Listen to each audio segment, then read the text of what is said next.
I taught at a San Francisco law school, and they banned me from being within 1,000 yards of campus, which included the entire downtown San Francisco and also my apartment. And they were like, if you Wow. even set foot within that space, then we will call the cops.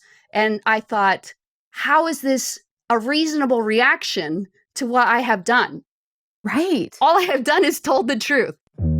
This is Only the Bold, where I have deep, riveting, and fascinating conversations with truly phenomenal humans. I'm your gay, ADHD-having, and compulsively curious host, Gia Goodrich, and among many things, I can't get enough of hearing people's incredible stories and getting inside the way their brains work. Each week, I have conversations where we dig below the surface and really uncover everything it takes to live a truly bold life. Despite the messages we get from media and popular culture, the boldest, truest version of yourself is exactly what the world needs. Hello, hi, hey, how are yous? I'm so excited to be back. This was an episode I recorded on my birthday. And wow, was it a good one? This guest is just super, super fascinating. She's a psychopath. And in prepping for the show, I'll tell people who ask me, who have you got coming up and things. And what's been fascinating is to watch people's reactions. There's a lot of fear around the idea of psychopathy. One thing to know is that in this show, we're going to be using the terms psychopath and sociopath synonymously because really the underlying diagnosis, and Emmy talked about this, is something else. And these are two terms that are basically used to mean the same thing. Even though sometimes clinicians try to separate it, it's pretty much the same suite of things that you're rocking with. It was really fascinating conversation because there were so many ways in which we can talk about neurodivergence and how it dovetails, but also how it's different. One of the things that I found though is that sometimes you look back and you're like, okay, what kind of energy was I leaning in with? And I think I was a little bit off center from my normal self. And this sometimes happens in interviews where there's just a dynamic that's created that can rock you a little bit out of your centering. And so for me, it doesn't happen very often.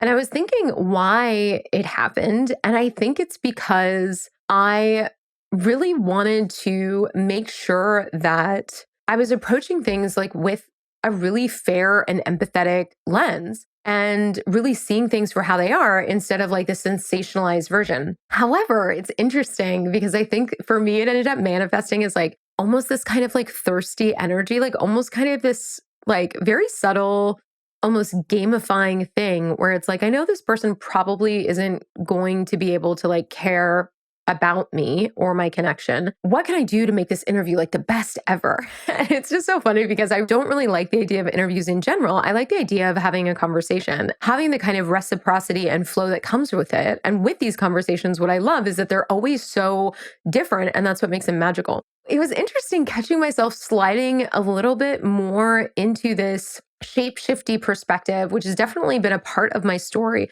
and something I have to really work on in terms of myself is shoring up and asking myself, what is the most authentic response to this that's not playing into ego? And I think for a lot of us, in thinking about how we go through our days, there are a lot of moments where we can slip into these patterns and just roll into these spaces that feel very familiar, but might not be showing up with our inherent boldness and authenticity as we express it now.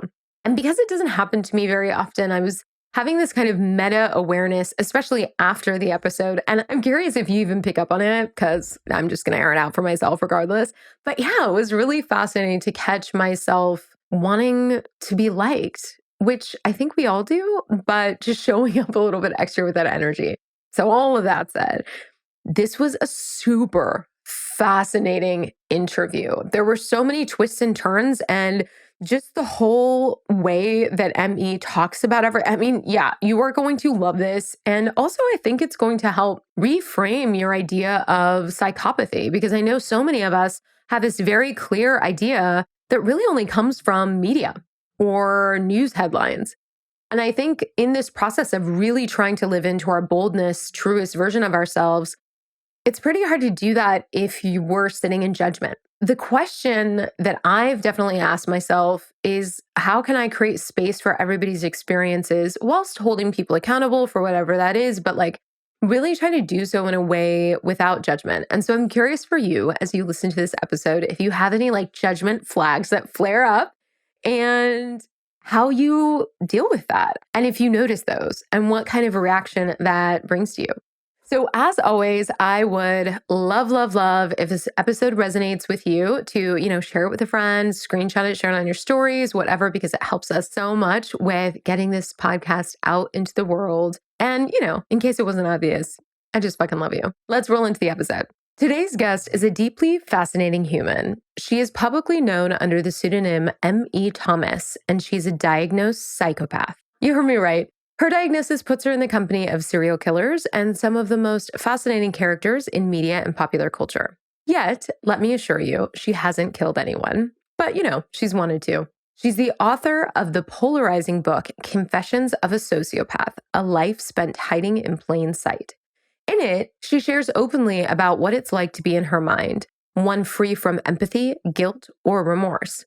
Hailed by the New York Times as a gripping and important book, she details her relationship to love, self-awareness, and ethics, which may look different from yours, but she asks if we can create space for that divergence, as challenging as it may be. In addition to being a psychopath, she's also a Sunday school teacher, a former lawyer, and a legal professor, as well as the founder of the nonprofit You Are a Force Foundation, which provides pro bono legal services through copstopped.com for California residents interacting with law enforcement personnel. The impressively honest, deeply complex, and fascinatingly bold soul, M.E. Thomas. I am so excited for this conversation for many reasons. I have people in my life who are asking me questions. Who are you interviewing next? Whatever. And when I say that I have a conversation coming up with a psychopath or a sociopath, I watch their faces. Universal reaction is fear, terror. It just totally makes me laugh because there was never any part of me that would ever think to be afraid of having a conversation with you. So I'm curious, just straight off the bat, what are those reactions that you typically get when people understand about how your brain is wired and dealing with those? It's a really good question because I guess there are people that know me two different ways. They know me from just real life, which is maybe they play in a music ensemble with me, maybe because I'm a musician. So that they know me from that, from playing in jazz bands or whatever, or maybe they know me from being their lawyer, for a professional way, or they know me from church, or they know me from family. And those people are just yeah, this is just who she is. And, she may also have this label, but she is a lot of things, I guess.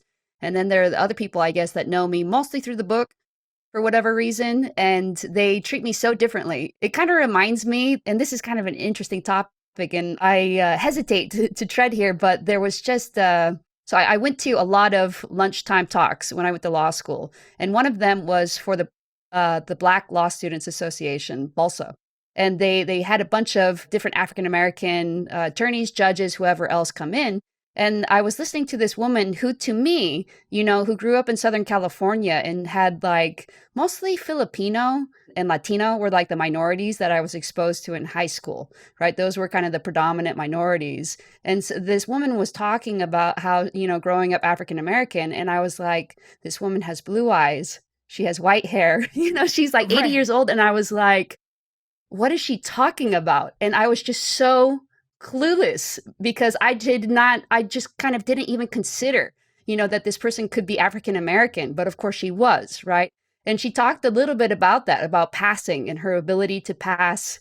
I think there's a new movie coming out, or it's already out too, about passing. I think it's kind of interesting, but that's been something, I guess, that I've experienced a little bit in that I mostly pass, right? Most people don't think, okay, psychopath, but I think the people that do know it are freaked out, and I've never really understood it. And I guess that's kind of that experience of being treated one way when people just know who I am personally versus being treated another way when they just know me by the label has been very kind of instructive when I try to put myself in the shoes of other people who have experience in that same way. They also are seen as being only this one particular label. And it's very stark contrast to the way that they're treated when people know them personally. Well, and I love this idea of relating it to passing because I feel like when we talked before, that's part of what in your story resonates so much with me and my neurodivergence, even though it's different. I have ADHD and autism, but there's so much about needing to camouflage in order to navigate your social environment. I know that let's say autism, for example, there's really a lot of compassion and unwinding around that, where we're really realizing, okay, like we want to encourage people to be more of themselves and have more society adapt to them and have them be able to show up authentically. However, in researching for this, and also just in things that I've consumed in other times about psychopathy and sociopathy, is that there's just this general lack of compassion. And so I feel like it's funny because there's like a sense of irony in there that all of these empaths or, self-professed empaths are just totally blanketing all these people with this predator, almost dehumanizing lens. I agree. I think it's like one of the few. I'm not going to say like, I can think of a couple now, smokers, pedophiles, but it's one of the few that people just do not have compassion for anymore. It's like, Yeah. you should have quit smoking. Too bad you were born a pedophile. And I say pedophile in this, just people who have a sexual attraction to children, not child abusers, right? There's a difference between people, like everybody should always be punished or whatever for their acts. I've never said that, for instance, I should, get a free check or a blank check or whatever to do whatever I want just because I'm wired differently, right? I understand that society needs to kind of function and people need to kind of comport their behavior. We drive on the right side of the road. We stop at stop signs. We do all sorts of things that are kind of required in order to live in a broader society. And psychopaths are completely capable for the most part of doing it. And if they're not, then go ahead and punish them. So I don't know why there is this hesitation to kind of try to understand them. I mean, you don't even have to empathize with them. You just have to kind of accept that they exist and, maybe not actively persecute them. Right. Some of the examples in your book, which I just fucking loved, are the way that we think about certain animals, right? Like sharks are a great example of these animals that are just navigating their world as they're designed to navigate. And then there are some people that project all of this menacing negativity onto them. And there are other people that recognize like they're a beautiful animal that's worthy of protection. And this is just the way they're wired. This is something that I personally come back to a lot when we think about the way that things are just compressed into a one-dimensional plane. And this kind of simplifying of everything that happens. And it's just like, I think, a resistance to nuance because it's more difficult. It takes more cognitive effort to acknowledge that things are really complex and that it's not just a simple box that we can fit everything into. And I think people really struggle to understand things that are different from them, very kind of different from them. That's the funny thing about these people. Like empathy is so all important, but they have a really hard time empathizing with psychopaths, right? And I think one of the reasons why they find it so kind of disturbing to them is because they rely on, for instance, empathy and feelings of guilt to kind of enable them or force them to behave appropriately, to behave pro-socially, to behave like a good person, right? So they can't kind of imagine how somebody who doesn't have guilt, who doesn't have empathy really, or, very weak levels of it would be able to be a good person. They just kind of imagine themselves, that must be a horrible person. That person, would be able to do anything and not feel badly about it. And yeah, kind of, but no, because imagine this, there's a law against killing, right? That's one of the reasons why you don't kill. And then imagine that they take away the law. Are you suddenly just like, okay, I'm going to kill people? There are other reasons to do things. It's not just like this single thing where it's like the only reason you don't kill is guilt, or the only reason you don't kill is the law.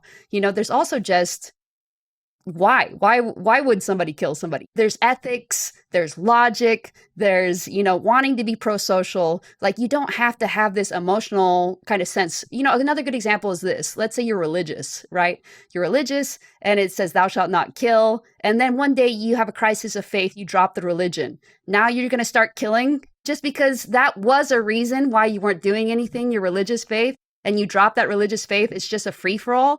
I get that people probably do use their guilt and use their empathy to kind of encourage that pro-social behavior, but that's not the only way to get there. Right. You talk about a lot of that in your book in a nuanced way that I really love. And I think can also relate to a lot of people in an interesting way that might be unexpected. But I think first, like, let's back up a little bit. And for people who might only have like a definition that is painted by media and pop culture about what psychopathy is, or by very biased people sharing their beliefs about what it is, even if they might be very well educated.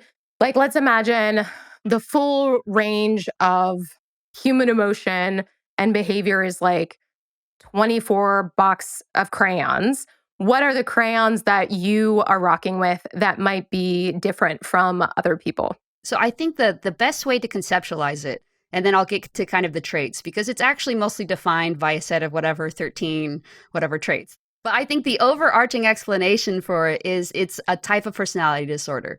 So psychopathy, I mean, in the Canada and the UK, they use that term more often than they do in the United States. In the United States, they would, the Diagnostic Statistical Manual, whatever it is, the DSM, whatever one we're on now, I think 5, would say it's antisocial personality disorder, right? So it is a personality disorder.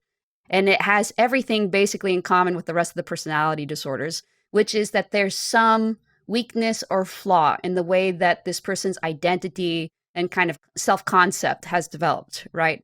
So for instance, you could look at narcissists who have this false sense of self that they present to others of being perfect, infallible, superior in every way. And then inside, they have this deep sense of insecurity, that they're the worst, they're a failure, they can't ever do well enough, right? So that's the narcissist kind of like flaw in their personality. For borderline personality disorder, my understanding of it is it's very much like you're a chameleon. So you take on the traits, the personality traits of the people around you. So a weak sense of self, but to the extent that you are adapting these traits, you really jump in, right? So if you're like, oh, I'm a skydiver, gonna buy all the equipment, gonna take the lessons. Yeah. You spend all this money and time in the moment doing it, right? Because you really are. 10 out of 10 relate to that. For those 6 months or whatever, the skydiver, just because you happen to be friends or dating skydiver. And then for psychopaths, it's just, imagine like borderline, except even weaker sense of self. You don't even do that. You don't even spend the 6 months being a skydiver. It's just so weak that you may be a chameleon, but to the extent you are, it's just for an hour. It's just for 2 hours that you're taking on those traits. And then they basically go away. So it's an extremely weak sense of self, almost as if the sense of self doesn't exist at all, which allows you to be so fluid, allows you to kind of mimic others. It allows you to have this superficial charm, and the way that you get it, I think, at least from my own experience, is that you just have to be around somebody, usually a primary caregiver, who violates your personhood so severely or so consistently that as a defensive mechanism, you just to stop the hurt, it's like you just build a wall there. It's almost like you tourniquet off that area because it's just, constant bleeding. And somewhere, even though it's happening as you're a child or a baby, you can't keep surviving unless you just disconnect from this part of yourself because it keeps getting hurt so badly. So then you cut off like all identity with your own personality traits. Like you don't identify with them. So I may, I know I'm female. I know I'm a lawyer. I know I'm in my early 40s. I know that I'm dating another girl. I know that all these things, but I don't identify with them the same way that other people would. I'm just like, these are facts about me the same way that my shoe size is size 8. I don't have like a sense of, that's who I am, I guess. And I think normal people do to a large extent. They identify with their religion. They identify with their politics. They identify with their ethnicity. They identify with their gender, their sexuality, all these different things, even where they're from. I'm from Alabama, okay, Right. Great, you're from Alabama or whatever. But just a psychopath wouldn't, because there's just a lack of identifying with anything. And that includes with their emotions. So because of that, they don't feel feelings like guilt. Because guilt is just a feeling, you can feel regret. You can be like, oh, car accident. I regret not checking my blind spot.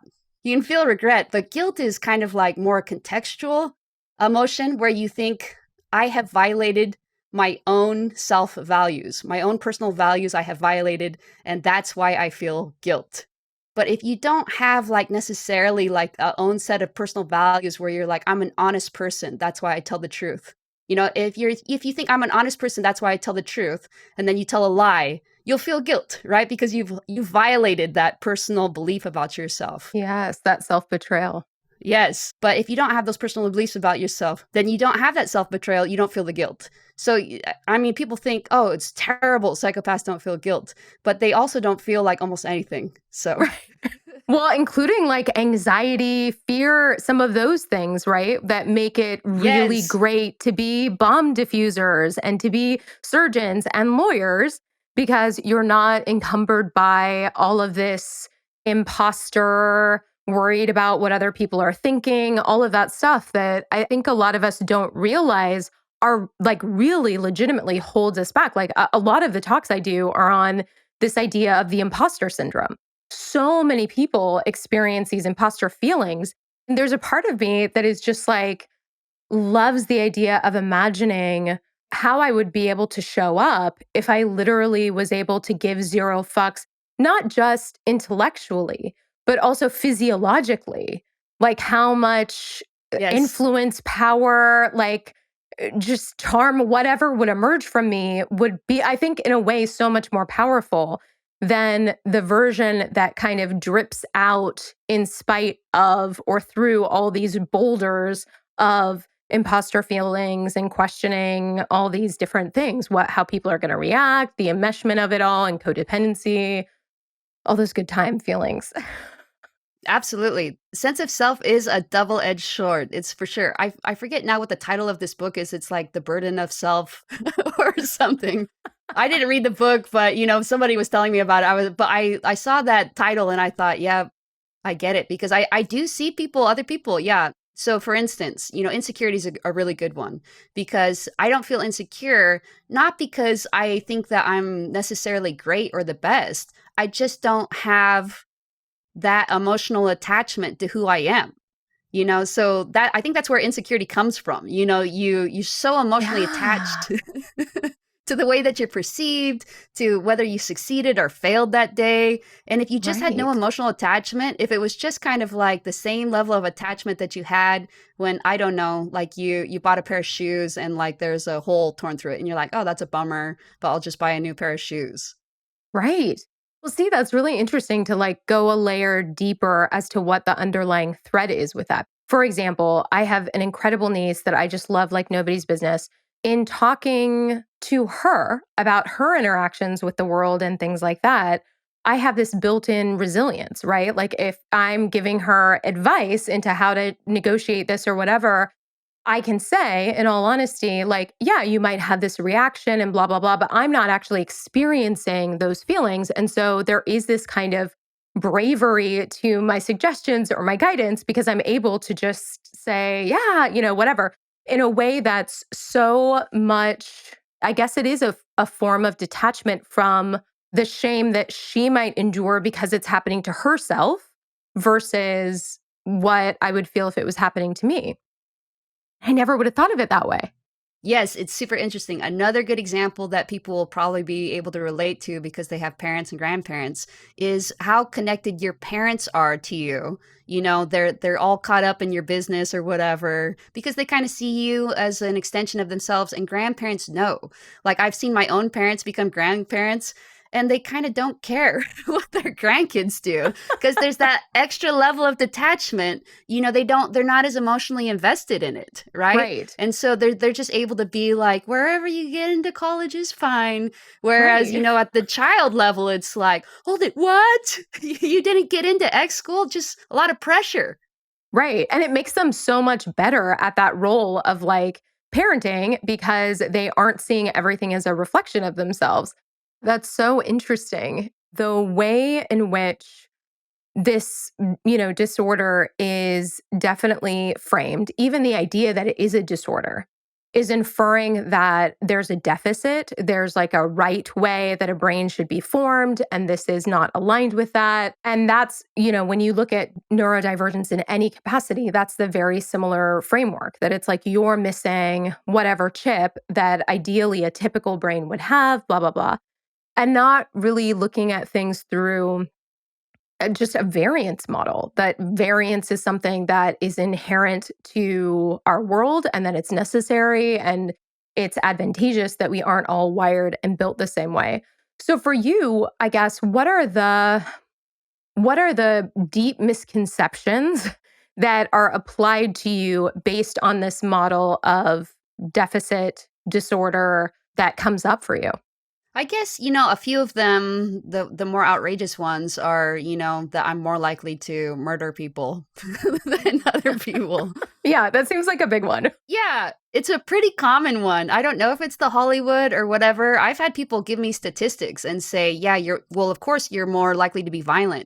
And unfortunately, the statistics are like, this is very statistic numbers heavy, but there's just a lot of tautology in the way that we have kind of come up with the results. Like how did we get the psychopathy checklist revised, which is used to assess whether somebody's a psychopath? We got it because a man called Robert Hare, who worked in a Canadian prison, started monitoring the prisoners and being like, okay, some of these ones have these types of personality characteristics. That's how he came up with the list. And I say to people, there's an obvious selection bias there. It would be like if you show up to, a church, for instance, to study psychopaths, and you're like, one of the commonalities is that they all go to church, Right. Like, obviously, and you can see it in the criteria. There's like criminality, versatility of criminality, recidivism. There are three separate that are directly related to criminality. So part of this is, if you're going to say that these criminals, like if you're a criminal, then you're more likely to be diagnosed a psychopath, right? We're going to kind of say criminality is a characteristic of psychopaths. Then you probably are looking more at people who are violent, right? Because I would say probably, there's some nonviolent criminals, but that population of criminals, I would guess, is more violent, right? But then I've done, the numbers are so kind of crazy, and I hesitate to say this because it's also like a little bit specious, just as specious as Robert Hare's work. But I've done like quick back of the napkin kind of calculations and found that if you take certain numbers, you take just a non-gendered person, right? No gender, no psychopath. They're null. They don't have either. And then you make them male, they're actually more violent. They're more likely to be violent than if you take a non-gendered person and you make them psychopath. So I think that's a really interesting, I would like to see that studied more. That's just some back of the numbers. And I can show people a link to kind of just show these numbers that I picked them. I think it was from like a New York prison or something that had these particular stats. And I think we do deal with people who are naturally violent, and we deal with them every day. And they are our family members, and they are the other people, people just have like, there's the warrior gene. There's like a lot of things that can kind of lend somebody to be violent, in the same way that there's some genes that can predispose people to diabetes, to having an addictive personality, right? You have two kind of drug addicted parents, with kids. Those kids, have a double hurt because they have that predisposition, genetic predisposition, and they have that kind of upbringing. It's just really complicated when you look at stuff. I think that, nature, nurture, all these things, but I think people have a tendency to kind of want to reduce the complexity and just be like, psychopaths are bad. Right. So that's the main thing that's kind of hard to get past, is like, I can see that you don't even have that much of an open mind about this. You're high degree of certainty that psychopaths are bad, that I'm more likely to be a murderer than you, whatever else the beliefs are. If I've ever encountered any depictions of psychopaths that weren't in some way engaged in violence, like throughout media or literature, anything like that, and I don't think that I have. I think there are some characters like Sherlock Holmes, and I'm curious what you think. Like, kind of reads to me a little bit like might be on the spectrum there, but it's not expressed that this is a part of his story or anything. But almost everybody else, and some of the characters like I love, that I've heard that you love to in some of my research, like Alice from Luther, who's just like the best, and Villanelle that we love. And even though they're lovable, they're also, you love them also knowing that they're murderous.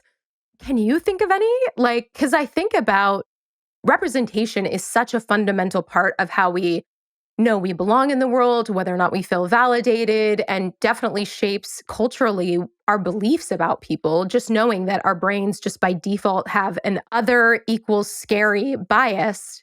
And just thinking about the overwhelming deluge of images that just always correlate psychopathy with violence and murder. Right.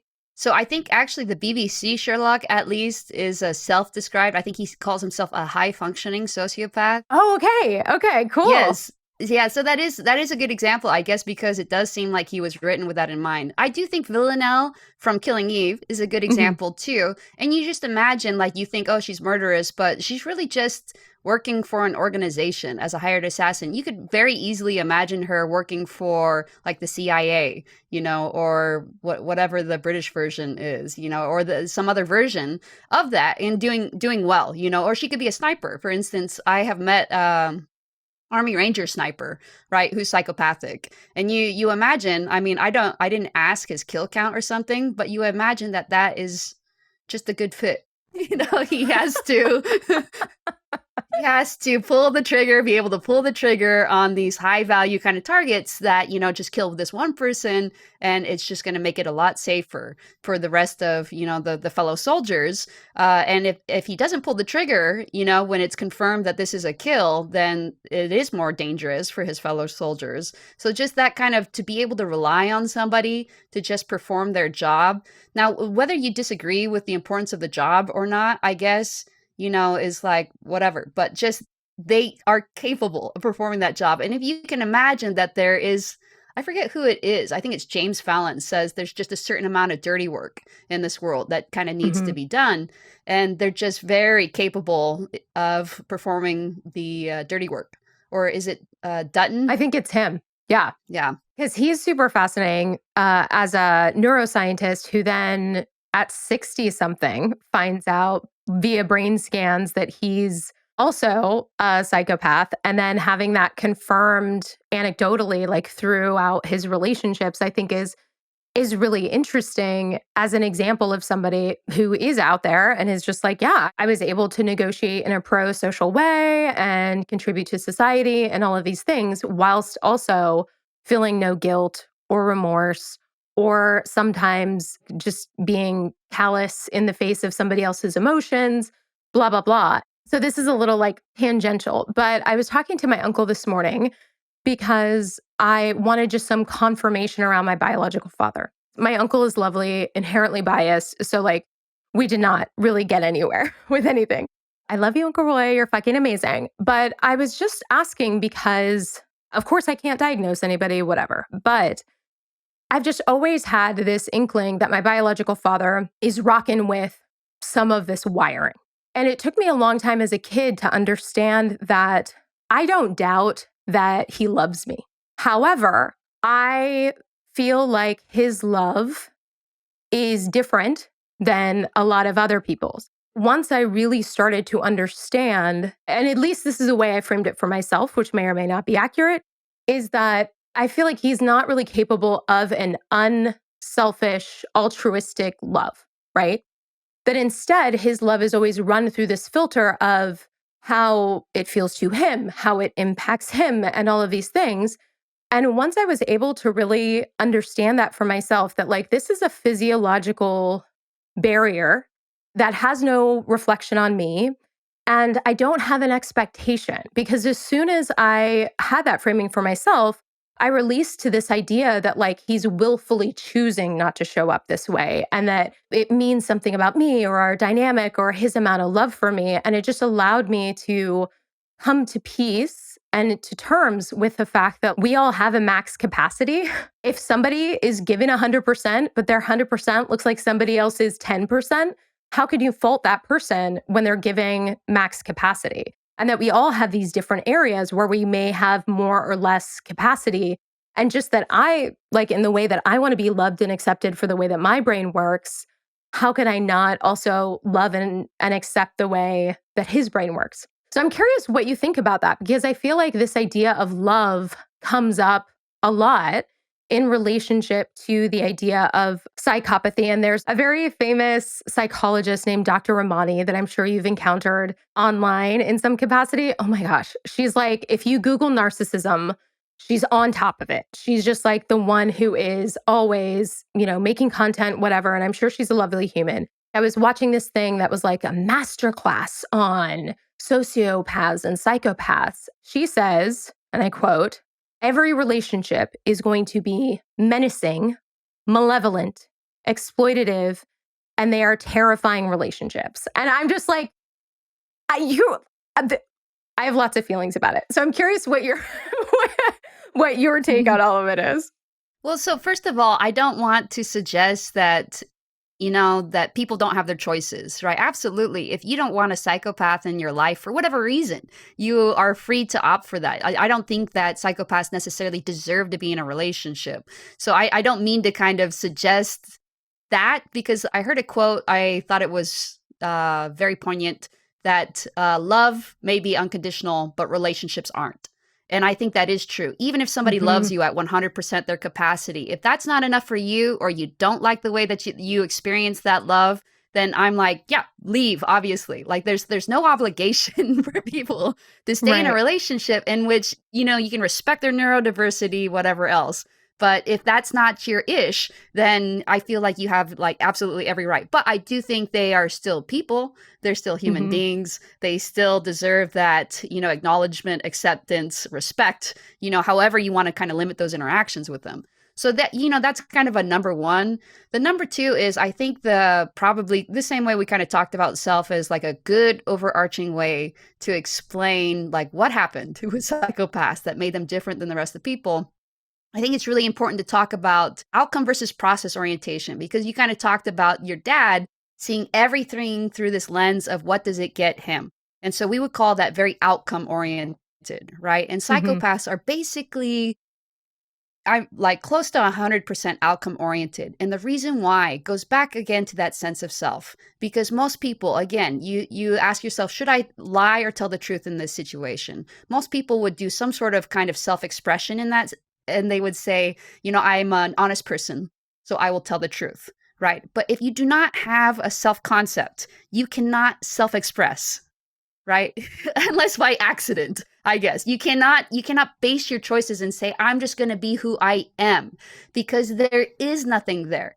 There's just no sense of who you are. So the only thing that you can do is basically choose between outcomes, right? That's what makes them so 100% outcome oriented, is that there's no way that they don't have another choice, I guess. They don't have the ability to choose and just choose from a place of process orientation, which is, I'm this type of person, and so I'm going to do this type of thing in this type of situation, right? So I think it's very terrible, and a lot of people are like, just be yourself, but without them actually doing the work, with a therapist or otherwise, to strengthen, to shore up that sense of self, they'll never be able to do process orientation. They'll only be able to do outcome orientation. You're just comparing X and Y.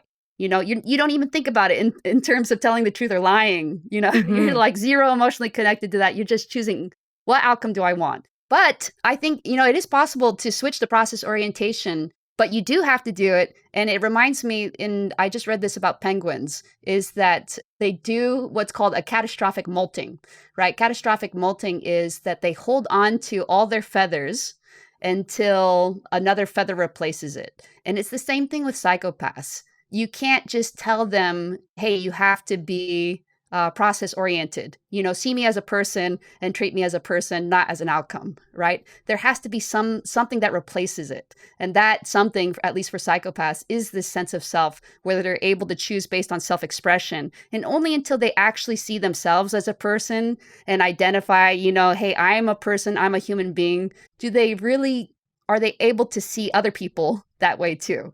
So it really is a true, they can't. Not in this moment, they can't. They can get there. Definitely they can get there. I've gotten there through therapy, but it's not like just in this moment they can do it. So I do think, it's inaccurate for you to think, he could be doing this, but he chooses not to. That's not at all true.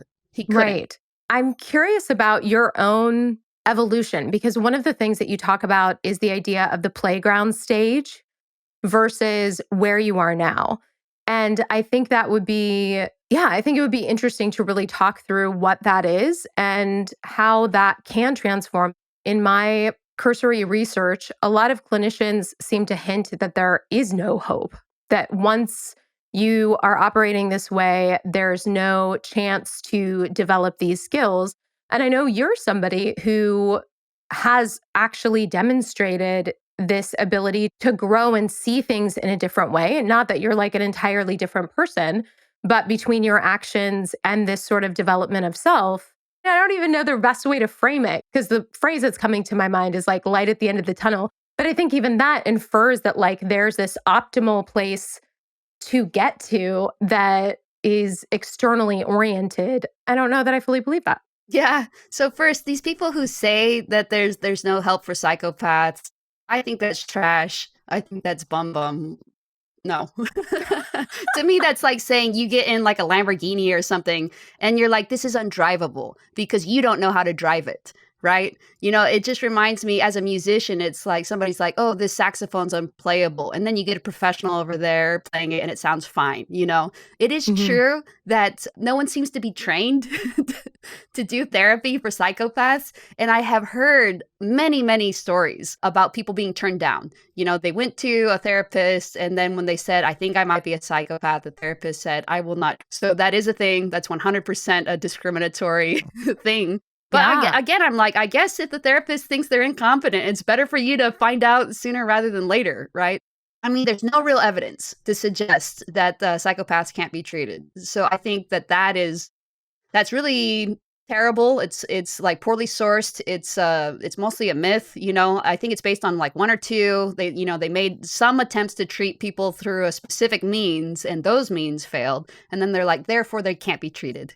You know, so you can kind of imagine something like that happening, but I'm always like a little bit weirded out when psychologists, who I generally have respect for, are so short-sighted when it comes to psychopaths. They make these cognitive errors, they make these scientific errors, they make these just kind of like black and white thinking type errors. I actually have somebody who just trained to be a therapist in my own life. And I said I had a personality disorder, but I didn't say which. And I always wonder, is she like looking at me and suspecting like, oh, she's very charming. You know, she's like very, very kind of funny or whatever. It's like, you know, like, why do I find myself laughing, you know, and like almost like a little bit of flirting or whatever, that type of situation. So I do think sometimes is that a therapist is worried about being taken in. You know, they have a reputation of manipulation, right? And the psychopaths do manipulate. It's because they're so outcome oriented, and they, you know, that's just what they do. That's what you do if you're outcome oriented, is you manipulate like 100% of the time, right? So I can see why they'd be reluctant to treat psychopaths, especially, I mean, you have a busy day dealing with like, you know, child abuse, domestic violence issues, drug issues all day long. It's so dark. And then do you want to have like your 11 o'clock slot be a psychopath? Like, I get it. You know, I am kind of like, sure, they can decide not to treat a psychopath. But I also think, well, we should probably spend a little bit of money to study this, you know, as a nation, or, you know, academics could do it or something, because you've seen, I forget who it is. I think Kent Kiehl, Kiehl, has this academic article. He's like Robert Hare follower. I think he was trained by Robert Hare, but he said something like, you know, however many billions lost worldwide due to psychopaths, you know, the destructiveness of psychopaths. And I think, well, if there's such a problem, then let's send them to therapists or whatever. Let's start treating them. But yeah, I do think a lot of psychopaths don't want to be treated. So you kind of mentioned this stage, playground stage. During the playground stage, you don't care because it's awesome. It just feels like a superpower. You don't think there's anything wrong with you because you're just completely free. And it seems like there are zero consequences. Even if something kind of goes bad, you know, you don't have that emotional hurt. You just have the practical implications. But if you get fired from one job, just move to the next. You know, there's hundreds of thousands of employers. You can just keep going from one to the other. Schools you can keep going to, friends, romantic partners, you know, even family members to a certain extent. Like if something kind of goes wrong with one, just go to the next. It's like the ultimate abundance mindset. Absolutely. It's like the world is just ripe and open for, you know, just for you to get whatever it is that you need. Like, you don't even have to manifest it. It just comes to you as if you're like this kind of, I don't know, divine kind of being or whatever that the world is looking out for. That's exactly how it feels. It feels awesome. And I kind of feel badly for people that they didn't have that experience, normal people, I guess, at any point in their life.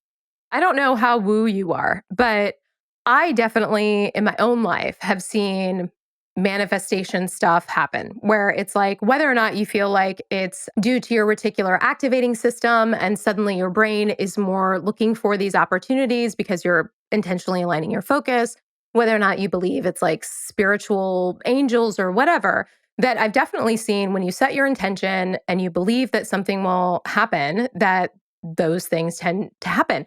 Could psychopaths be the ultimate manifestors? Because if you're not encumbered, right, by any of the fear or the anxiety or the questioning, you generally have a sense that you are good and deserving of things and that the world plays ball with what you want. Are you like just perfectly designed to then manifest all the things that light you up? I guess, yeah, if that's what manifesting means, then I think yes. And it is hard because I see people who are like, "Oh, the world is like a scarcity place." In fact, my little brother is this way, and I just really have a hard time seeing that perspective because my world has always been so different. It's always been a world of abundance. It's always been like a world in which things just happen seemingly magically for me. Hmm. Okay. Okay. So that's fascinating to me, and I have to think more about that. Okay. So we're talking about going back to this idea of the playground stage. I heard you talk about your partner too, that describing it like how baby snakes are the most dangerous, and that the stage the stage can be particularly have a little bit of sketchness to it. The playground stage for most people is late teens, early 20s. And my partner is a psychopath too. And there is a significant age difference. So when we first started seeing each other, she was in that stage, like really in that stage. And I was like, okay, I see that you this is how you live your life, right? With Mhm. like one pair of socks. Like just always so certain that things would work out and they would eventually or whatever, but that didn't mean that her car wouldn't break down or something. It would just mean she'd get a new car the next day easily or whatever. So for me though, to be kind of like, okay, I see you're behaving this way and everything is just kind of very of the moment and you're risk seeking 10 out of 10.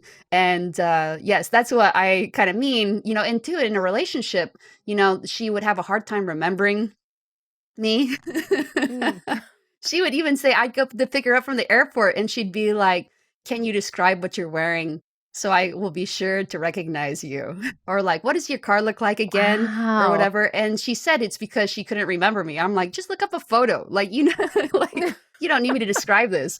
But it is kind of again kind of woo, like meditation or whatever. We talk about mindfulness and being in the present. You're so when you're in the playground stage in the present, all the time in the present, almost in like this very hedonistic like just experiencing all the joy of life the same way as a small child does. They like wake up, they start playing with their toys, they're totally in that flow. They're like, there's never been anything more interesting than this tractor or ball or doll to me right now. I'm just like content 10 out of 10. And that's how it was. But there are kind of issues because then it's like, oh, it's nap time. And there's like a little bit of a pushback on that, you know? Like Yes. she said, she's like, I don't blend, right? And so what she meant is she didn't ever want there to be that kind of intertwining.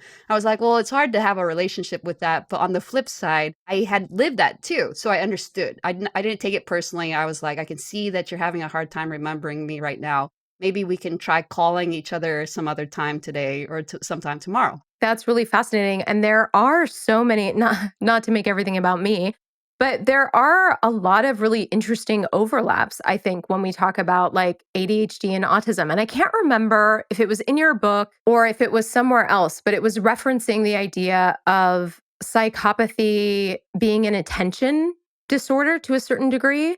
There just seems like there's a lot of similarities, and we don't realize how much attention and filing and organization and prioritizing really impacts the way that we see the world. Yeah. And I'm not sure what the attention thing seems to be coming from. I don't know as much about ADHD and autism, but for sociopaths, for whatever reason, you can see it especially, I think, with serial killers. Like they were a perfect family man and also a serial killer. Not all serial killers are psychopaths, but some of them are. Mhm. And the compartmentalization is just incredible. So I think that's why psychopaths are largely able to, I'm not sure which comes first. Is it the attention leads to the ability to compartmentalize, or the compartmentalizing leads to the ability to hyperfocus? But they definitely are capable of both, and I definitely think they're related. You could, for instance, like there were certain things I knew, for instance, with Aria, my girlfriend, that I could kind of trigger her a little bit to remind her, but you had to kind of like hang in there and kind of like, I guess like it reminds me of my nieces and nephews when they're like that, they have the iPad going, they're playing the game and it's dinner time, right? And they don't just like dinner time, they don't just immediately put down the iPad and be like, sure, I'm coming. It's Mhm. like, no, they're super, it takes just a little bit more.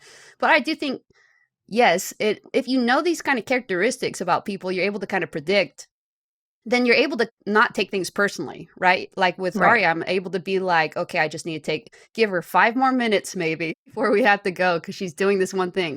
Or I can tell that it's not a good time for me to be telling her something important because she's definitely multitasking, and I'm Mhm. not going to get her full attention. She has to kind of process through this, whatever she's doing right now, before she will be able to give me her full attention. So I just need to wait. Yes. And that sounds so much like my partner of 5 years, recently unconscientiously uncoupled person, a fabulous human. Like in the years of her trying to understand my brain, it took a lot of encoding on her part to really separate my actions from intent.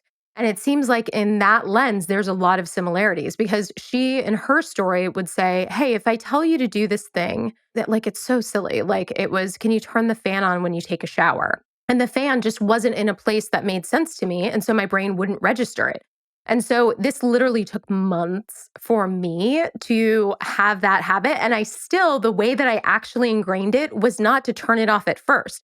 I just trained myself to turn around before I got in the shower to check whether or not I had done it. So still, it's like this roundabout way to even get there. But it took her a long time to really realize, okay, there is always going to be this chasm between the actions and the intent. And I need to always check what the intent is. Because even like a part of what happens for me is I can be either very emotional or have a completely flat affect. And it doesn't mean that what you see is what you get. So a lot of the stories that, she and other people would have is that I'm cold and cavalier and I don't care and I'm apathetic to things when really it's just I don't have the energy to make my expressions match my internal state. So I'm not flagging what's going on for you. So then you're interpreting this whole situation that's not accurate. This just happened to me yesterday because I was just so overly stimulated by a multitude of things that I just had zero capacity. And so I go into what my friends and family lovingly refer to as robot or cyborg mode, where it's just like, vrr, and everything is curt and brusque and very unaffecting. And I think that people who know me really well have to go against everything they've been taught about what these interactions should look like in order to understand me. And still, it's very difficult for people who are very, what is it, emotionally empathetic because they just don't know how to access what's going on. Right. Yeah. And I think it's interesting you kind of making this distinction between the way that people perceive you and the way that you are inside. But also, I think the problem for people, this is kind of a question for you, Mhm. a suggestion question, is the problem they're having is their expectations are just being challenged by you. Like they're used to the rest of the 85 to 90% or whatever kind of interactions that they have with people, in which if somebody's feeling a particular way, they have a particular facial expression. So they're Mhm. making certain assumptions about you based on your facial expressions that aren't true, even though they would likely be true, if it was just another person, not you. Yeah, 100%. When you really think about it, it's just pattern recognition. People aren't aware that that's what's happening. And so you have something that it's like, one of these things is not like the other. And instead of saying, oh, this just doesn't fit my model of the world, but let me make room for it, it's, oh, this fits the pattern that I know and it means this negative thing. And like they don't even realize that there's a pattern there. Yes, exactly. They're blind to it. That's their blind spot, is they're just so used to that, and so they think that's the normal and natural thing. And so they make that assumption that you're intentionally, or you're whatever, or that you don't feel that thing. I actually think a good analogy to this is, have you ever been to a country in which they don't queue? They don't form lines? No. In Israel and India, they don't queue. And in Israel, it was so funny. I was in like the airport and I was getting a drink at like kind of this little coffee place, right? And there was probably like just 2.5 feet between me and the person who was at the cash register. But I was just back there giving them just a little bit of space while they're doing this financial transaction to pay for their drink, right? And then somebody just like walked right in front of me after that person left. And I was kind of like, what? I'm clearly in line. But then I realized, oh, they don't queue. The queuing is not a thing. As long as there's a physical space there, then they're like, oh, I can occupy that physical space and then get to the cash register. Traveling and realizing how many of these assumptions, about this is the way that everybody does things, are actually not the way that everybody does things. Right. I mean, I know it's a totally privileged thing to say. Okay, so like, let's just put those air quotes around it. But this is why I think it's such a huge inflection point and like really important for young people when they can to live in a country where they don't speak the language and they have to learn it, because all of a sudden you are deprioritized in a way that's so humbling and really makes you reframe everything that's going on. And like once you've had that experience, you then can apply it to other areas in your life and say like, oh, maybe yes, my map of the world is my map, but it's also one of like an infinite number. And so I'm not going to deign to think that everybody is going to operate in this way that works best for me. And have you heard the phrase, the map is not the territory? No. Your perception of the world is just a map. It's not actual reality. And we understand this, right? Like there's only so many places your eyes can be looking. There's only so many places your attention can be directed to. Even like in this moment, I'm only absorbing like, I don't know, 3% of the sensory stimulus I could be absorbing. The map is not the territory. The territory is so much more like life and reality and other people. They're so much more complicated than your map could possibly represent. I'm totally stealing that. I love that. One thing I want to talk about is manipulation. Because I have a framework and I'm curious what your thoughts are. But I went through this deep period in my 20s where I realized that I was not connecting with the world. There was something about me that wasn't registering in the same way that other people register. And this was like going through high school and not understanding girl rules or behaviors and all of this stuff that other people just seemingly understood. And I was like, okay, I need to like really figure this shit out. So like I read Robert Greene's Laws of Seduction, 48 Laws of Power. I went like very intentionally into a manipulation boot camp in order to figure out how I can make myself a better match to the world, i.e. like how can I camouflage better? And so to that end, my thoughts about the idea of manipulation, and this is like verbatim what I used to say, is that manipulation is just helping you arrive at a mutually beneficial conclusion. And so if I am getting you to a place that you ultimately want to be, who cares how we get there?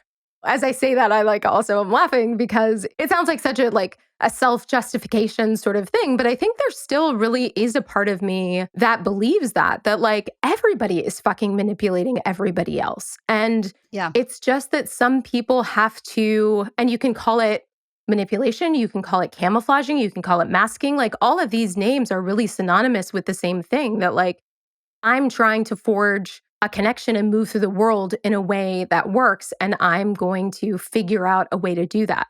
But of course, the idea of manipulation has so much negativity tied with it. Yeah, it is a very complicated topic. So I also had like phrases I would say, like, everyone wants to be seduced. And I still kind of think that people do It's true, want yeah. to be seduced. It's nice. It's like titillating and exciting and whatever, just to feel like somebody is spending all this time trying to seduce you. Wow, little old me. That's cool, I guess. Like, I think people are flattered, and I think there was a time period, maybe the early aughts or something, where you had all these pickup artists and it was popular. Now, if you're going to read a book about manipulation, you'll probably see it more in terms of women negotiating for higher pay or status in their employment, right? Mhm. And that's something that people probably don't maybe think of as being manipulation, but isn't it? Telling people how to behave in a way in which somebody's more likely to give them more money or more responsibility at work or whatever else it is. You're a female startup founder, and you need to talk to these venture capitalists and get that money, right? How can you convince somebody to kind of believe in your dream? We have many people that we admire greatly for their ability to do this. The founding fathers of the United States, Walt Disney, who just had a birthday, like, everybody had to kind of get people to buy into the idea that what they were saying it was going to work, like, get on board because this is going to work out. And I do think that there's some level of salesmanship going on there.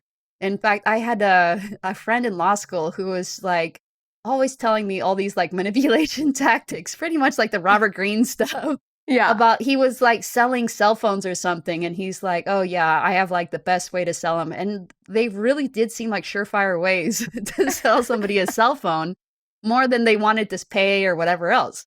And I think that that's definitely a skill. And I think a lot of times people do think, oh, this cell phone is nice because, you do end up 100% convincing them that the value of that particular thing is valuable. And at a certain point, value is not really that inherent. Value is pretty much subjective. It's whatever we assign to the thing. So I think there is some value in kind of manipulating. Now, are you asking me like the moral and ethical rightness of manipulation? I'm certainly not, because I don't agree that there's a static definition to either of those things. But yeah, I guess maybe if you want, like, how do you frame it for yourself? And do you care if it fits within a moral or ethical framework? I do agree with you. I think that people have this idea of manipulation being bad, even though we use it all the time, right? I mean, what do you think your therapist is doing? Right. They're not manipulating in this way that they're trying to override your agency, but they definitely are trying to get you to see the world differently. They definitely are trying to get you to see yourself differently. They Mhm. definitely are trying to get you to see your relationships differently. What is that if not manipulation? It's blatant. They would admit to it. I remember my therapist was so manipulative, but in this funny way. He knew that I just like to always jump to the outcome. I always just like, oh, you're looking for me to make this realization. Bam, I've made it. Here I am enlightened now. you know, he knew I was always trying to cut to the chase and just get it over with. Like, yep, all right, we've checked that off. We can like go ahead and move on. But he wanted me to do the actual work. He wanted me to go through the process of doing it. So I would show up to therapy and it would be like an hour of small talk. Like, I'd just be like, oh, I guess we're just talking about nothing today. And then he'd be like, that's it for today or whatever. And then I'd leave and I'd be like, am I paying him for small talk? But after Mhm. like 6 months, I realized he was like sneaking in, like the small talk was like the fog. You're trying to get your dog to eat medicine. The small talk was like the meat. The pill pocket. Yes, the little pill pocket, right? Like, he was doing therapy on me, but he was doing it in a way that was so uniquely directed at my own needs. Like, I have to misdirect her to think that we're doing nothing, but we are doing this because I don't want her to guess correctly what we're doing. So she'll just like jump to the conclusion and not go through that process. He should be the one teaching other therapists how to be able to actually do that. Yes, I think he was like a genius at it. Unfortunately, he is deceased. He has passed Oh, away. I am like trying to write a second book and mostly with everything that he taught. So I hope to not have his death be the end of his teachings and the end of him enlightening other people, helping people that want and need it. I think manipulation is now it's kind of something that I at least get their consent about. Because I know that sounds a little bit weird, but that's what you do with your therapist. You go to a therapist and you consent to the manipulation. You go to these other, let's say you go to a meditation retreat or a wellness retreat or something. You want there to be a change. You want them to say and do or whatever, participate in activities that are going to make some sort of change in you. You go to, like I went to law school. I was like, please change my mind, so that it thinks more like a lawyer. That's the whole point. You're trying to get that different mindset. You're trying to whatever, but you're also consenting to it. So I think the main problem with the way that I approached manipulation before is I did not get people's consent. And I do think that violates people's personhood. I totally agree with that. And I think for me, the way that I manipulate now, taking all the like negative connotation out of it, is that like literally my job is to connect with people. And because of the way that my brain works, it's like a mixing board. And I used to have like my best friend in high school, Mira Money Goldman, who's amazing. She used to say, like, you are so fake. Like, you show up over here and talk to these people, and you literally sound 100% different than when you're over here, and blah, blah, blah. And it took me a long time to really frame that as with this analogy of like, I'm like a mixing board that a sound engineer is using, and I have different dials. And depending on the situation and the context, those combinations of how those dials are expressed are going to be different. And a lot of it happens below my awareness. And it doesn't mean that it's not authentic. I am the mixing board. And I think for me, when I think about this idea of manipulation, or like the way that I experience it a lot is connection. If I am totally unmasked, people will not feel connected to me. They won't have an insight into how my brain is working. They won't be able to say like, oh, she resonated with that joke because she smiled. Like all of that stuff that like helps people feel connected is not going to happen. And so I have to turn that on in order to be able to connect and to have the type of connections and experiences that I need and that I want. In a way, it's the same as like dating. You don't just like on the first date, like ramble out your whole life story, including the time that you stole $50 from a grandmother who like, like you don't rattle all that stuff out. It's revealed slowly over time. We all do this. It's just that some people, and you can call it like social decorum or niceties or whatever, that like we just all go through the world with this type of skin that is in a dance with our environment, and that it's not zero sum with authenticity. I do agree that I have a few thoughts about masking. Is it okay? Yeah, please. Yeah, so I think masking is something that psychopaths do all the time. And a large part of it is exactly what you said. In order to just get along with people, a really good one that I have only just recently, maybe past 6 months or something, kind of realized about myself is that, through therapy, through all sorts of other things, I've come to identify certain personality characteristics. And one of them is, I think, kind of being a truth seeker. I really like to know, not even truth seeker, like capital T truth, but just like, oh, why? Like I asked my oral surgeon, what did our ancestors do? Like our pioneer ancestors do? Like if you have to put me under and perform a surgery to get out my teeth, like how did they do this like 300 years ago? Did everybody have to get surgery? And he said no, because their 12-year molars would have like rotted out of their mouth by that time, and then there would be enough space, yes, for the wisdom teeth to come in. But I was like, thank you for telling me. I just love to know stuff like that. I just love to understand why things happen. But as a child, I think that trait of wanting to know things was misunderstood. And often people were disgusted by it because they thought, here is this really nosy child who's like asking like really sensitive questions, because I didn't really have a good sense too about like what was an okay thing to ask. So like kind of sexual things or whatever. And they were like, you could see that they were repulsed by it. My little self could tell like, this is a thing about me that people find repulsive. Right. So then kind of I just learned to mask that. Right. I learned to mask in response to all sorts of other things that I found like I can't just be the way that I kind of naturally am because I am so poorly received for it. People misunderstand me. They do not appreciate that aspect of me. And so why be that way when I can just pretend to be something else, right? Right. And I think that's kind of the process of like developing a personality disorder, honestly. You are not safe to develop the personality or the identity that you otherwise would. So there's a distortion in the way that it does develop, right? Like a pie or something that's cooked too hot or whatever. There's just something that goes a little bit wrong with the thing. So it doesn't come out the way that it probably should have come out, right? So I have that feeling about masking. Like I know normal people do it, but maybe it's because it's kind of like, somebody who's sober, for instance, somebody who's a recovering alcoholic might not be able to even be in situations in which people are drinking alcohol. I feel like I don't even approach masking anymore. I have like this 100% absolute sincerity approach where it's just like, no, I will just be myself because I don't want there to be that distortion anymore. Like I lived too many years living for other people in a way. I thought I was being so selfish. They thought I was being so selfish. We both thought that that was the best way to live or something for me. And it was a very selfish way to live. But it turned out actually what I was doing the whole time was living for them. And I don't want to do it anymore. So what does that look like now? Are there different conversations that you're having or like different things about yourself that you're revealing when you're showing up without a mask?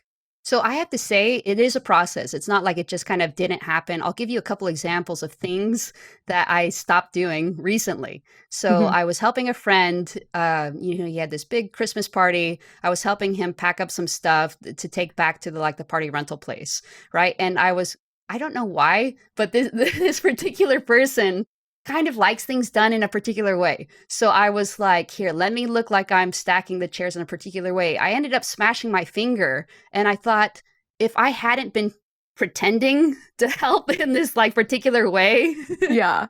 would I have smashed my finger? And I thought, no. And I was like, does he really care? Or am I just imagining that he cares? Like if I just stack the chairs the way that I want to stack them, is he going to be pissed?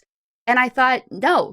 He won't be pissed. I don't think he cares at all. That's just something I kind of made up in my head and am doing, kind of like performing this little act to look a particular way.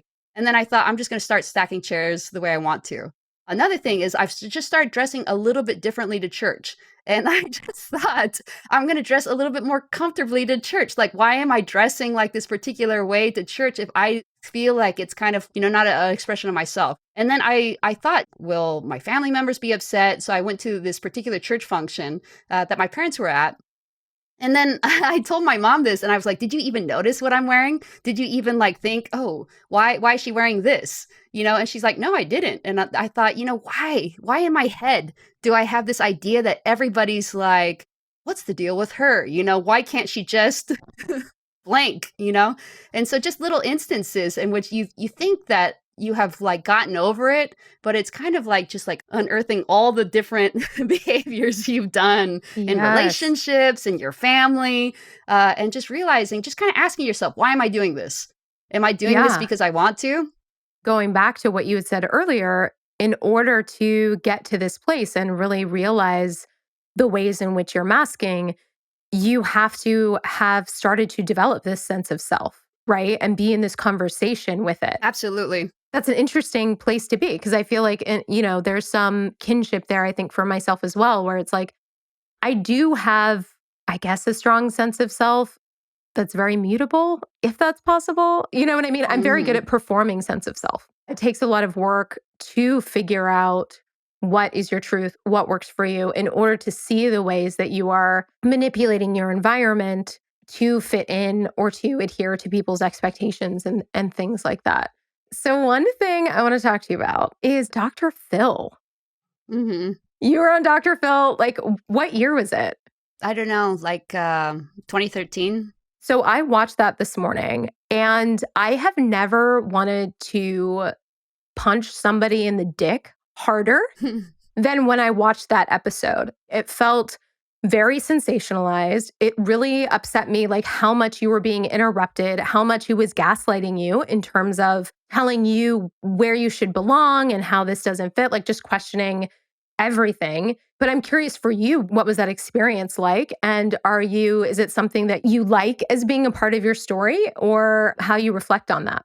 So that was the first, I guess, publicity appearance that I made to promote the book. And I said no to it multiple times, but my publisher really wanted it to happen. So I finally was like, sure, I will do this. And part of it is, I think, because I just had such little connection to myself and my own well being. I just thought, who cares?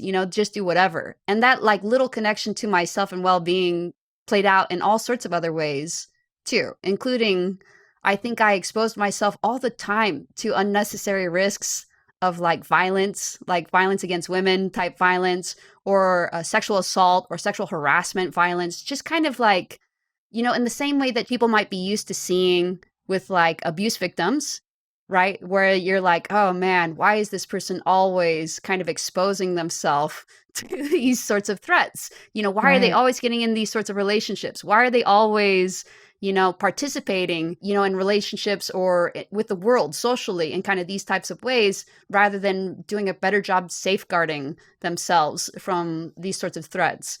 We've talked a little bit about blind spots and the sort of blind spots that normal people have, including, just recently, like they think that people care how they live their lives much more than people actually do care. You know, you can be yourself much more than you think you can, and you can just like try it out in like small little micro doses and be more yourself every day and not have to conform to people's expectations.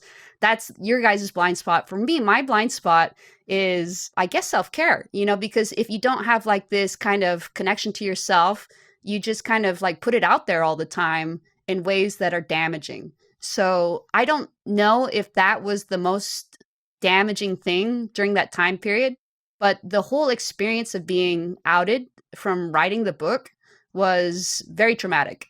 I think that's the thing that triggered me to go to a therapist, because I thought, this is like very bad. I would wake up and, Monica Lewinsky, I actually think, and Amanda Knox a little bit. I kind of read some of the things they say and think, yeah, I also felt this way. Like I was just a victim, not of necessarily, I hesitate to kind of say the word victim, but just like a victim maybe of my own making, but much worse than it should have been. I guess that's what I'm saying. Like maybe these other girls could have like noticed, hey, maybe I should have behaved this way, but just from not behaving the way that people expected, there was a lot of pushback on who I was as a person. I even said this, I think, one time, I forget where. I said, people are so angry at me, but all I've done is started telling the truth about who I Right. am. Like, why are they angry for me just finally telling the truth? Like, that seems to be the thing that's triggering them, is for me to just show up and be kind of my authentic self. So that was, I think, the first time, we talked a little bit before about how there are people I know from my personal life, and then there are people that I know from my psychopath life. And I thought, you hear people who are woke or progressive, or neurodiversity, and diversity in general, and they're all pro this, but I taught at a San Francisco law school, and they banned me from being within 1,000 yards of campus, which included the entire downtown San Francisco and also my apartment. And they were like, if you Wow. even set foot within that space, then we will call the cops. And I thought, how is this a reasonable reaction to what I have done? Right. All I have done is told the truth. All I have done is be born this way, to live this life. And I'm a law professor. I'm not a killer. I have like done what? Seduced people, I deserve to just like rot, so the whole kind of idea that if you disclose yourself as being a psychopath, that everybody will just assume the absolute worst about you. Not only that, but double. They'll assume the worst about you, and they'll say you're not a psychopath.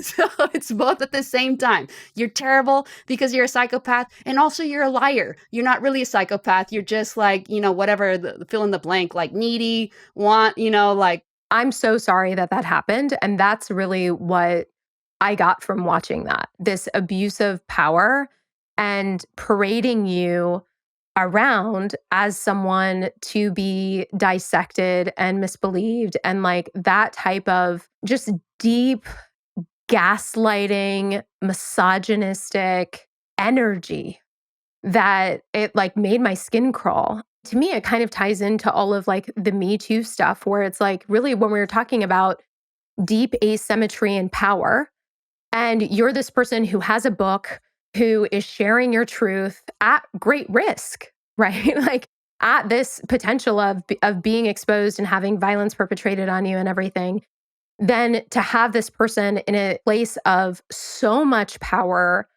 really like degrade you in front of who knows how many viewers. And I think you held your own really well. And I don't know, what your internal experience was at the time, but yeah, to me, it just felt deeply fucked up. I feel like that extends to all forms of difference, physiological difference, that like you can see these threads and how people are treated in the world of disability justice and everything, where it's like, people are being misbelieved or not believed. They're being gaslit. And then they're having these types of interactions that are just so fucking demeaning. It makes me angry and sad and all the things. And also, I loved your fucking wig.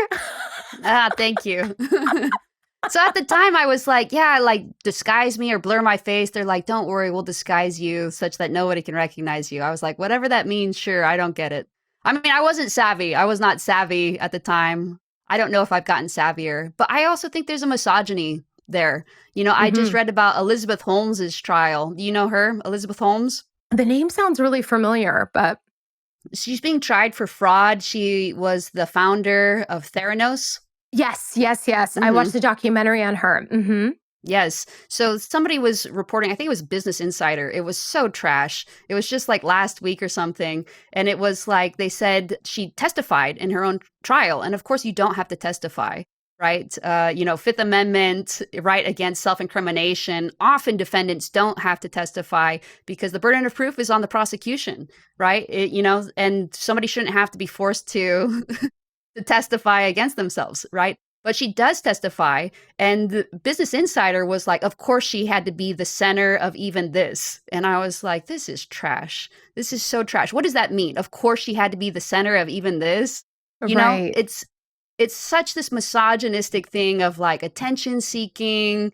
I bet if you like do attention seeking, like in Google, and it autofills, probably whore is the next word, because it seems like attention seeking whore is just like the phrase that everybody reaches for when they want to like hate on women in a misogynistic way. Now, I'm not saying she didn't do something wrong, but I think it's really strange the way that media treats women like this. The same thing with Man of Knots, right? Monica Lewinsky, where it's like, you just want to, who is the one sexually assaulting an intern? It is the president of the United States, Bill Clinton. And why did Monica Lewinsky then become not a victim, but, an attention-seeking whore, right?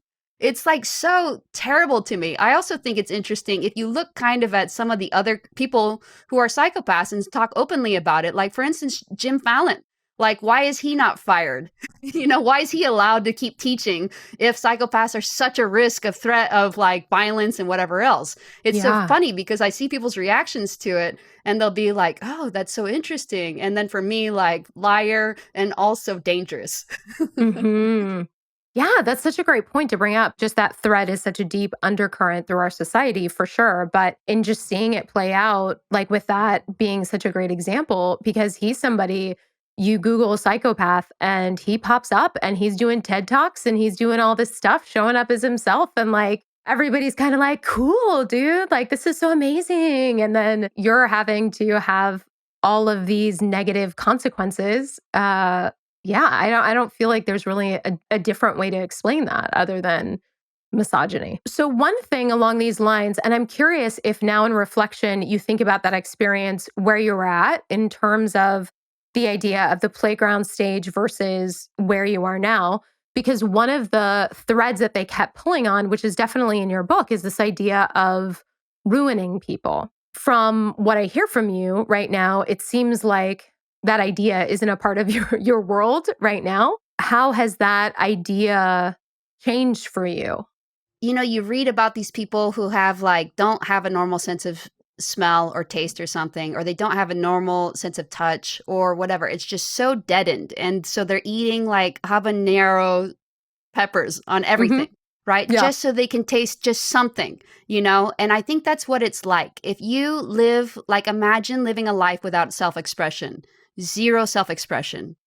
What would that feel like to you? Imagine I would feel like so blunted and scared to be a nobody that I would be trying to figure out a way to be seen or to express something. Yes. Yeah, there is a word, an old fashioned word that I think it's actually Kierkegaard uses it. Cipher, right? You're a Hmm. cipher. You're like just a nothingness, right? And you're exactly right. Is that there's just this constant sense of you're not even a thing. And so the way in which it often manifests itself, and this is the part of the disorder, like the true part of the disorder and the part of the antisocial everything, is that you try to see evidence of yourself by your actions. So, like, ruining somebody is like, I know I exist because I can see the effects that I have on somebody else. Look at the effects. Somebody else is like, like thinking about me all the time, either for good or for bad. Kind of the same way that kids, will like act out when they're not getting enough attention. Either for good or for bad, you just want to know that you exist. And so you behave in these ways that are they're not attention seeking. They're more like effect seeking. They're more like, can I see what the extent to which I can affect the world around me? And I do think that is like a little bit of an obsession. I think you can see positive aspects sometimes, like CEOs or whatever, people who commit themselves to their companies. They're trying to build a big effect. They want to Right. see like how big this effect can be, or they want to join politics so they can see how big the effect that they can personally have. And then you can see it in other ways too, where it's not as good, obviously. So I don't endorse ruining, but I also think it's again like that penguin story. Like, you can't just replace these behaviors. Like, Yeah. if I just replace the behaviors, it would just be like putting a band-aid on like a gangrenous toe. You have to fight the infection. You have to fight the root cause, because changing behaviors is just willpower in order to have true lasting change, because willpower doesn't last forever, and nobody wants to live a life just of willpower. You have to be able to find a way where you feel fine waking up every day. You're excited to live your life the way that you can live it. You have to figure out a way to get there. No matter if you have this disorder or whatever your issue is you have to figure out a way that you can feel freely express who you are in meaningful ways every single day. And if you're not getting that, then there's something rotting away inside at you, and it will manifest itself in negative ways. That makes a lot of sense to me. I went through a Lothario stage when I first came out where I was really treating the people that I was sleeping with as these sort of disposable, seduce and destroy, deeply misogynistic energy. To me, it was ultimately about power and belonging. That it was, if I can exert this power, I feel like I truly belong in this group of people who identify this way, and clearly they're seeing me interacting in this way. I feel like in a similar way, it's harder to do that when you do have a deep, unabiding sense of self, because then it betrays your values in treating people that way. Or if you have a framework, I guess, that really inhibits you from doing things like that. And I think that it is really easy to try to solve your problem of feeling like you don't belong or you're disempowered or some of these things. I think it's easy to find quick solutions, and they're probably not going to be the most optimal solutions. And I've really had to do a lot of work in giving the past version of myself a lot of grace and empathy and understanding. I mean, I think people who know me now wouldn't even necessarily believe it, because I've done a lot of work to really express and live into a version of myself that feels more integrated. But I definitely operated in a way that I'm not proud of, but I also think it doesn't serve me to judge that version of myself either. And I think that that's really tricky to hold that former version of myself accountable and realize the impact that my behaviors might have had and all of that. And also embrace and accept that version of myself and allow that to be a part of my story. Right. Taking it one step further, allowing that to be part of other people's story too. Like if that's where they are right now in this moment, then who am I to judge them and say they don't have the right to kind of progress through and like learn from their own mistakes, learn from their own experience, that certain ways of life are just not worth living. Like they have to learn it for themselves. And people make mistakes, and to kind of just assume that everybody should be, where we are on a particular issue just seems really uncharitable, right? Because people learn life lessons in a different order than we did. They learn it in a different way. And just because we can't necessarily recognize ourselves in somebody else's behavior doesn't mean, and in fact, it should mean that we don't have any right to comment on it if we can't recognize ourselves in that behavior because we don't understand it. And if you don't understand it, then just like drop it. So people who are kind of like, oh, you engaged in X behavior while you were an addict, you're a monster, right? Like, right. I don't find that to be helpful at all. No. It like violates the idea of empathy that I think everybody's so quick to say that that they have that. Yeah. By not being able to extend that. Yeah. Okay. So do you want to know the part of your book that like totally broke my heart? Oh, okay. You're like, not really. I'm going to tell you anyways. It was the moment when you were in this relationship with Anne. And it was like the first person that heard your inner thoughts and like felt like they were accepting you, whatever. And then there was this like turning point when you realized there was a limit to that acceptance and understanding. Do you feel like now you're in a place where you are having more of that understanding, like whether it's in your current relationship or with the work that you're doing? Maybe I think and I even remember saying this once to my mother. I was like, I just wish I could just like dump all my trash on someone and they would just take it. They would just accept it and be like, sure, more trash or whatever. And my mom was like, nobody wants to do that. It gets back, I think, to that quote again about like love may be unconditional, but relationships aren't. And for me to want to be accepted in a disordered state kind of doesn't make sense. To be actively manipulating people, including Anne, to be actively baby sociopath, like a little baby snake, who could like bite you at any time because I was triggered in these weird ways. I didn't behave like a normal person, but I also behaved in like some of these like, pretty bad ways, right? So I had these tendencies even in close relationships because I didn't know better, right? It was because I didn't know better. So I don't think it was a shortcoming of Anne to be like, yes, we can be intimate to this certain extent, but honestly, some of your behaviors are just limiting that intimacy. Like it's fine to just acknowledge that there are limitations. I probably wasn't trustworthy. I probably wasn't respecting her personhood. There's only so much that a person can and should do in a relationship to kind of make it work. But now that, at the time, I just thought there's no other alternative. I just had I would have never, ever, ever been able to guess that I could live the life currently. And that's something I hear from psychopaths all the time who go through a similar transition, is that it's just night and day. It's just like such a better way to live. It's such a more beautiful, fulfilling, satisfying, enriching, meaningful way to live this way than we did before. And it's so much better in our relationships. I have a psychopath who said, her husband says, like, it's as if you got body snatched. And the person I married is same body, different person.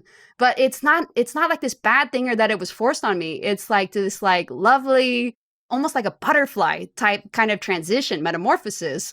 So I can see why you were sad. But I guess the truth is now that I have changed and now that I self-express a lot more, yes, there are these instances in which I am loved deeper, and accepted more than I ever was before. In fact, my girlfriend, I always come up with short little songs. Like I'll sing you a quick one.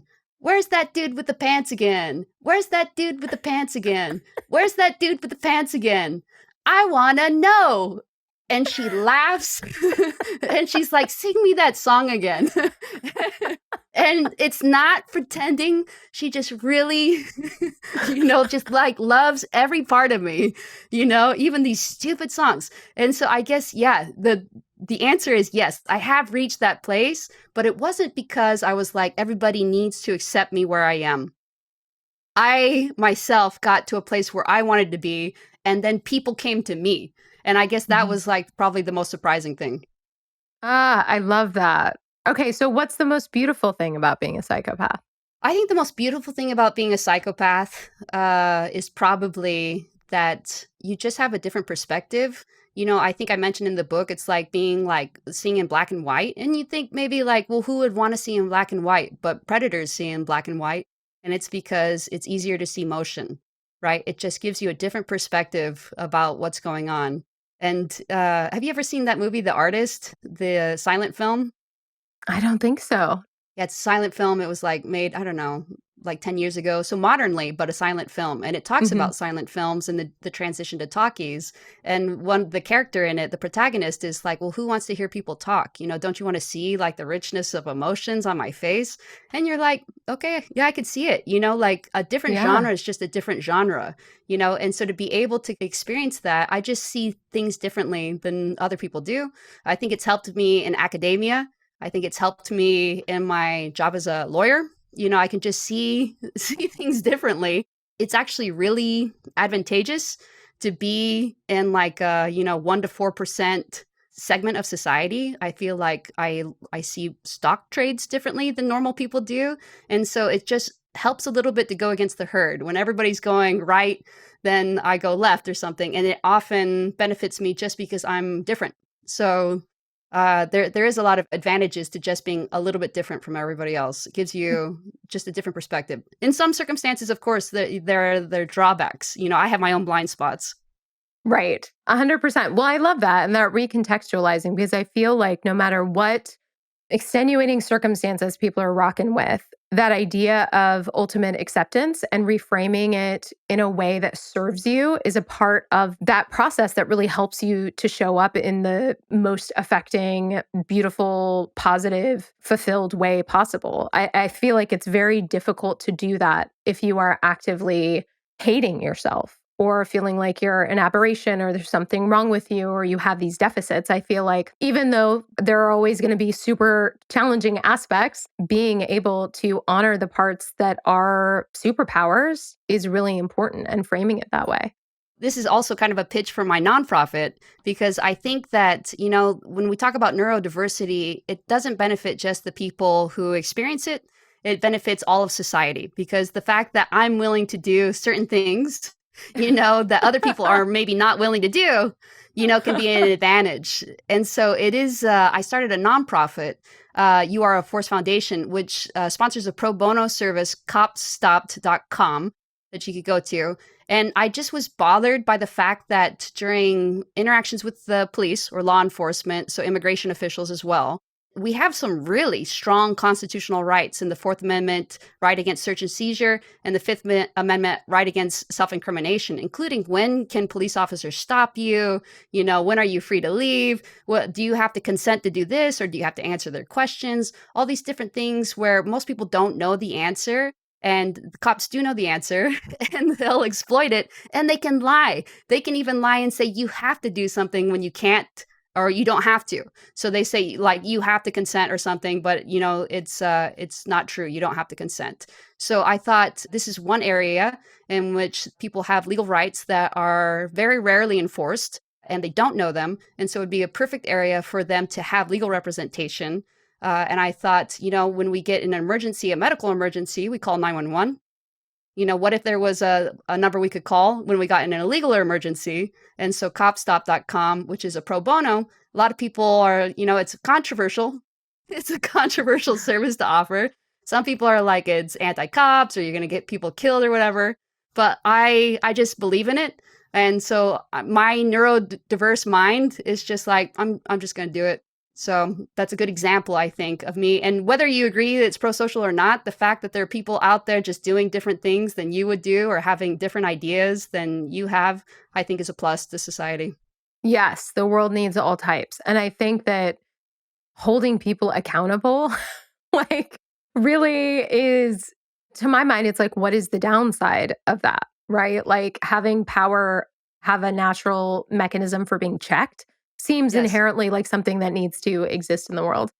Okay. G-speed round. Okay, so I'm going to hit you with a couple moral quandaries and just first answer that pops into your head. There's a mining injury situation. There are 3 people who are down there, and one of them is injured, going to bleed out if they don't get medical attention. There is only enough room for you to save on the lift 2 individuals. What do you do? I can only use the lift once. You can only use the lift once. I'll put a little note that explains the situation, then says, choose amongst yourselves. Okay, way out of it. Okay, how about this one? I'm sure you've heard this one. I've heard this multiple times. Townspeople are under threat. They're all hiding from a force that's very scary, going to kill everyone. There is a baby that is crying, and if they hear the baby, everyone will be killed who's hiding together. Do you smother the baby for the sake of the townspeople, or do you write it out in the possibility that everybody will be killed because of the baby's noise? So I would allow the parents to make the choice because it's their baby. Okay, but let's say you're the parent. If I'm the parent, then I would use my intuition, but I would be willing to kill the baby. Yeah. Yeah. I mean, to me, there's one more, but I think we've arrived at the point. I think there's superpower energy in that, right? When you think about the implications of being able to make hard decisions in a way that is going to benefit the group that other people might not be able to make because their emotions override everything. Like, I think there are situations wherein that's inherently pro-social, even though we don't like to think of it that way. It's weird too because people agree to like late-term abortions for the health of the mother all the time, and it's like, well, what's the distinction there? Kind of, but oh yeah, keep going. Right.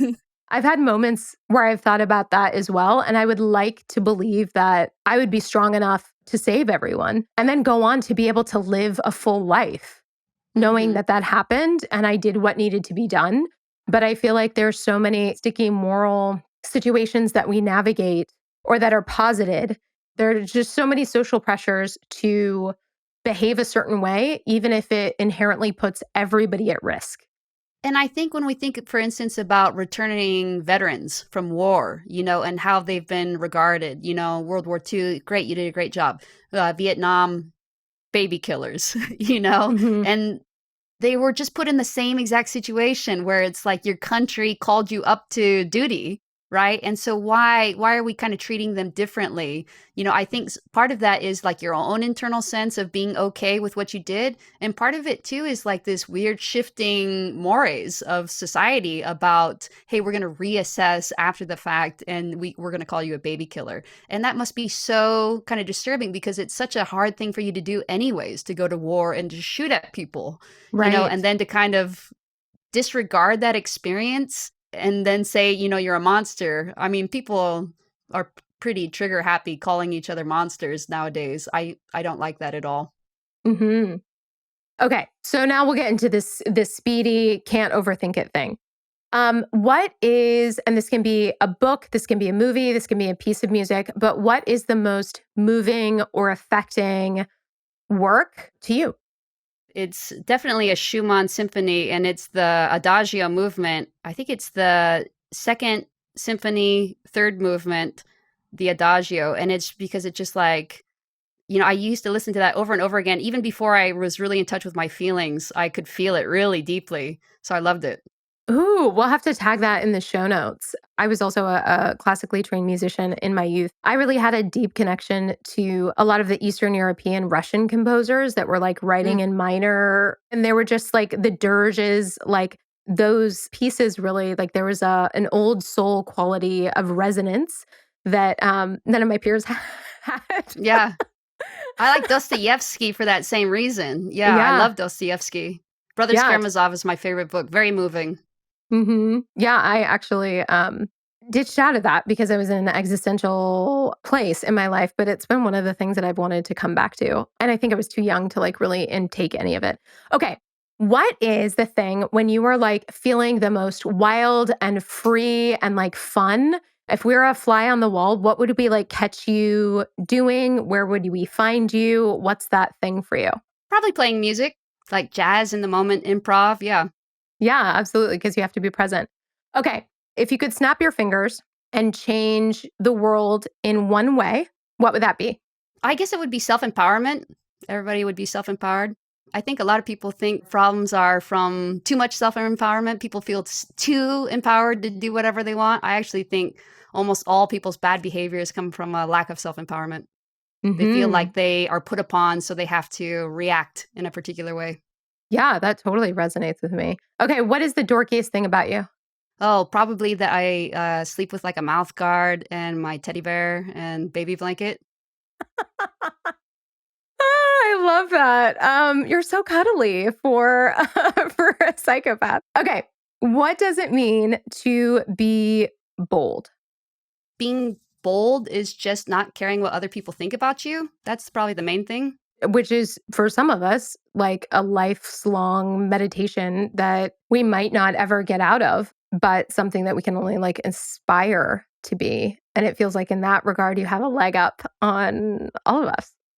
Yeah, it's one of the better natural talents. Yeah.